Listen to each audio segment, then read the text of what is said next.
Welcome to Coming Home to Yourself, the podcast for high achieving women ready to lead from within.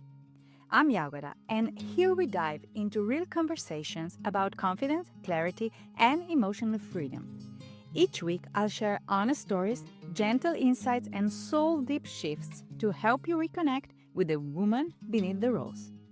This is your space to slow down, breathe, and exhale, to stop performing strength and start living your truth, to remember who you are beneath it all. Let's begin. You're married, but it doesn't feel like a partnership. You are both working full time. You're both successful. Yet, you carry the mental checklist for the entire household. The lunches, the planning, the emotional labor, while your partner seems to just show up. You feel less like a partner and more like a high powered, unpaid manager for your own family. You are a single parent in your marriage. You love them, but sometimes you catch yourself thinking, why does this feel like I'm doing it alone? And the question is, how do you fix this without causing a World War III?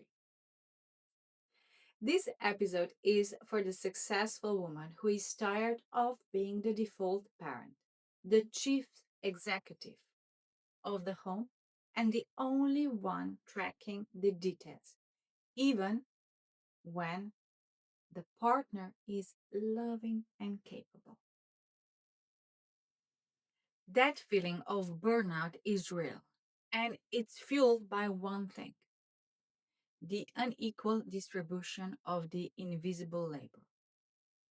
But this isn't about blame, it's about balance. How to move from silent resentment to shared responsibility without turning your home into a battlefield. If something in this already stirred a little recognition in you, I'd love for you to hit that subscribe button so you don't miss the next episode. And if someone comes to mind while listening, share it with her. One message can be enough to shift everything. Before we go deeper, let's be clear. I'm talking here about relationships where there's no physical or mental abuse. This is about balance in and partnership. The problem isn't that you lack partnership, it's that you lack a shared system of teamwork. Your house has two CEOs for two different companies. Today, we are shifting that dynamic from resentful competition to collaborative connection. We will look at why this breakdown happens and how the constant pressure impacts your self-trust and how you can gently invite your partner back into the teammate role. Before we go deeper, let me ask you something real. If you were to let go of the invisible checklist for 48 hours, what is the single most important thing you are afraid would fall apart? Because you can't build teamwork by shaming someone into helping. You build it by inviting them into shared ownership, emotionally and practically. And here's the paradox: a lot of high achieving women, capable as they are, unintentionally create the single parent dynamic. They take everything on themselves, drive themselves to burnout, and then resent their partner for not doing enough. But in reality, they never truly let him in.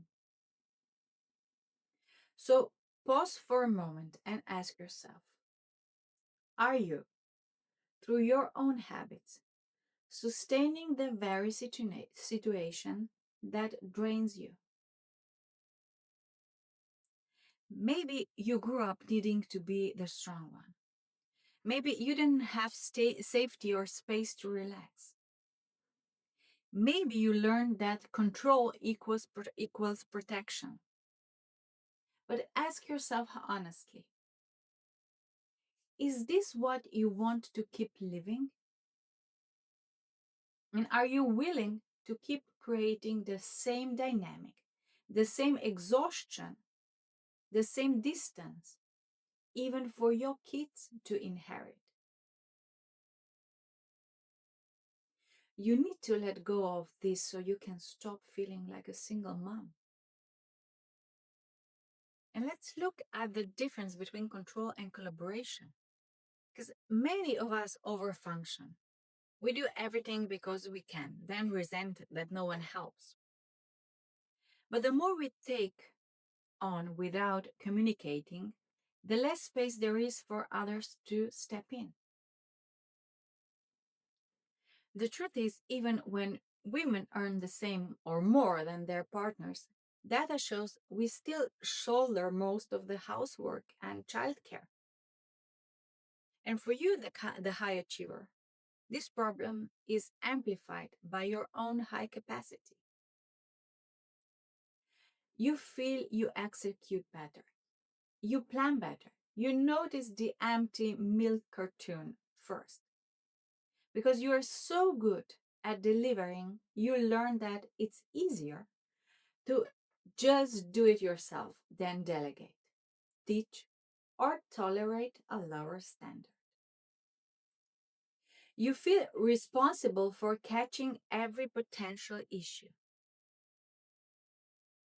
But here's what really breaks you, it's not doing of the laundry, it's the emotional labor, the thinking, planning, scheduling, and anticipating that keeps the family running.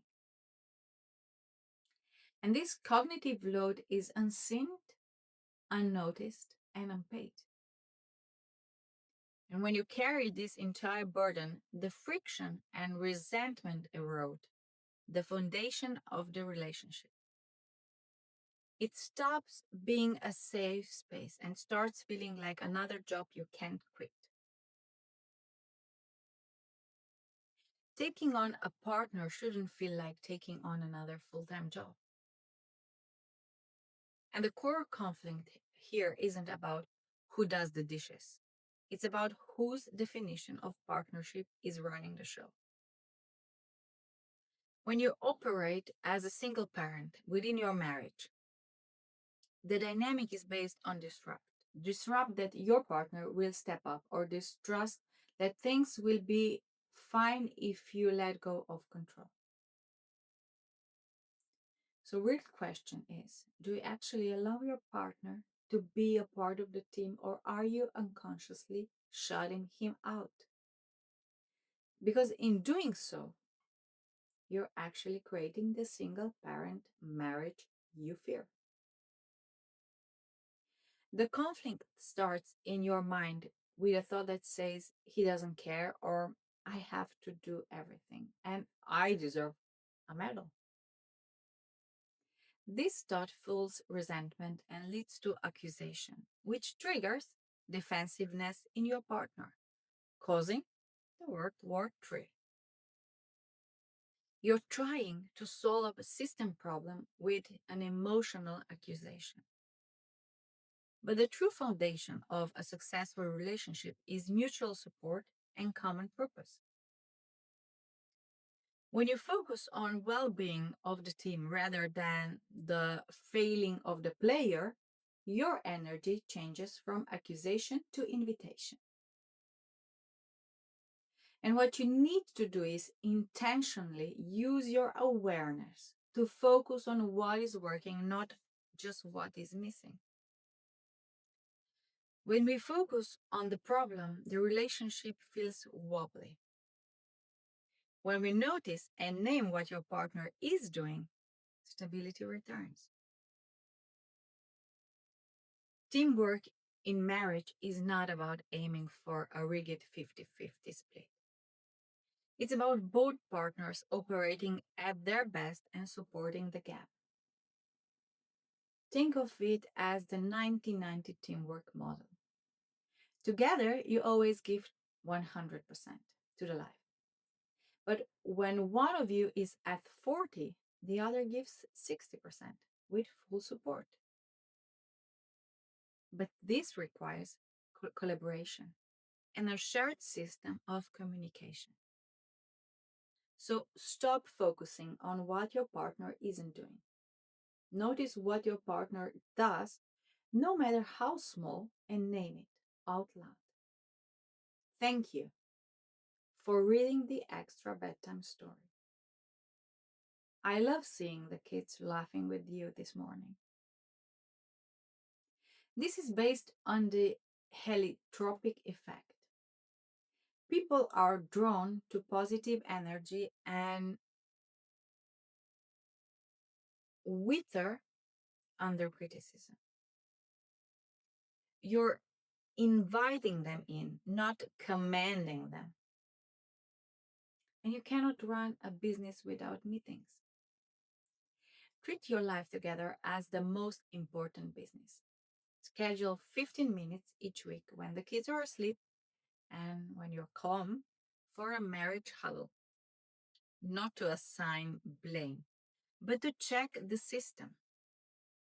How are you feeling about evenings at the moment? And what's the logistics for the next week? And tackle one logistic problem together. Let's say we're both exhausted by dinners. What is one meal we can outsource or simplify this week? And if your partner is disengaged, don't ask for marathon. Start small, hand over one category entirely. Let's say bedtime is now yours. I trust your way of doing it, and I will not intervene for 30 days. The fastest way to feel defensiveness is to hand over a checklist with the instruction. You're doing it wrong. You must allow them to do it their way, at their standard, to build confidence and ownership. And this shift is not easy. It requires you to let go of your high standard of control. So let's reflect for a moment. What is the one thing you're doing that you resent the most? The thing that makes you feel least like a partner and most like a manager? What would change if you truly believe that your partner's willingness to try is more valuable than their initial competence?